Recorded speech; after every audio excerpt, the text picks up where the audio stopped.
Olá, meus irmãos, a paz do Senhor Jesus. Aqui quem vos fala é o missionário João Paulo do Manto, e eu tenho uma palavra para o vosso coração, que se encontra em Lucas capítulo 8 e o versículo 22. Amém? Lucas capítulo 8 e versículo 22. Que está escrito, que vai dizer assim, que está escrito assim: aconteceu que num daqueles dias entrou num barco com seus discípulos e disse-lhes: passemos para o outro lado, do lado, e partiram. Versículo 23. E navegando eles, adormeceu, e tão sobreveio uma tempestade de vento do lado, e enchia-se de água, estando e perigo. Louvado seja o nome do Senhor.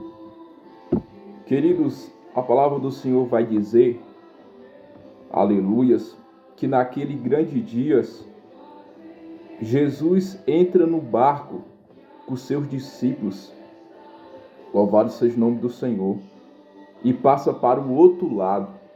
Só que a partir do momento que Jesus entra dentro do barco com seus discípulos, a primeira coisa que Jesus faz é simplesmente, passando alguns minutos, alguns segundos, Jesus ele adormece, ou seja, Jesus ele vai dormir. Enquanto os discípulos estavam com seus remos, remando, louvado seja Deus, Jesus estava dormindo. Enquanto os discípulos estavam remando, Jesus estava dormindo. E a Bíblia diz, aleluias, que veio um vento, louvado seja Deus, veio um vento do outro lado, uma tempestade de vento. E a tempestade era muito grande, o vento era muito forte, aleluias, que até mesmo enchia o barco, aleluias, de água, de forma que os discípulos começaram a ficar com medo, aleluias. Mas Jesus estava dentro do barco, estava tendo vento, mas Jesus estava dentro do barco. Estava tendo tempestade, mas Jesus estava dentro do barco. Estava entrando água dentro do barco, só que Jesus estava dentro do barco, mas porém, Jesus estava dormindo. Mas Jesus dormindo não significa que nada não estava sob controle dele, porque eu afirmo que estava tudo sob o controle de Deus. Ainda que vem vento, ainda que vem tempestade, ainda que o barco encha de água, mesmo que Jesus estava dormindo, só que estava tudo sob o controle de Jesus. Aleluias.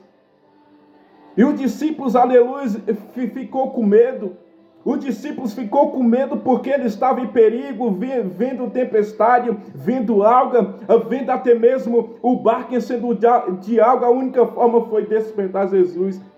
E a Bíblia diz, aleluias, que no versículo 24, e chegando eles, o despertaram, dizendo: mestre, recebemos ele, aleluia, percebemos que eles levantou-se e repreendeu o vento e a fúria da água, e esse cessaram e fez-se abundância. Aleluias. Os discípulos despertou Jesus, dizendo: mestre, não perecemos. Aleluias, não preocupamos que perecemos. E no versículo 25, e disse-lhes: onde está a vossa fé? Aleluias. Jesus, após repreender a fúria, no versículo 25 ele disse: onde está a vossa fé? E eles, temendo, maravilharam, dizendo uns aos outros: quem é este que até com o vento e a água manda-lhe e obedece? Ou seja, os discípulos estavam com medo do vento, os discípulos estavam com medo da tempestade, os discípulos estavam com medo porque Jesus estava dormindo e o barco, a água estava entrando dentro de um barco, só que Jesus desperta, acordando, repreendendo, louvado seja o nome do Senhor, o vento, a fúria, E o medo dos discípulos multiplicou. Por quê? Porque quem estava dentro do barco, pega, em nome de Jesus, pega. Porque quem estava dentro do barco era maior do que o vento, era maior do que a tempestade, era maior do que a água que enchia os barcos. Tá pegando? Tá pegando? Jesus é maior do que a tua tempestade. Jesus é maior do que o teu vento. Mas pregador, você não sabe o que eu tenho passado, mas Jesus é maior. Pregador, mas você não sabe o que eu tenho enfrentado, mas Jesus é maior. Jesus, até quando Jesus estiver dentro do teu barco, pode vir tempestade, pode vir fúria, pode vir calúnia, pode vir rejeição, pode vir o que vier. Até quando Jesus estiver dentro do teu barco, você não estará só. Que Jesus te abençoe. Fica com essa palavra: maior é o que está dentro do teu barco, que é Jesus de Nazaré. Deus abençoe.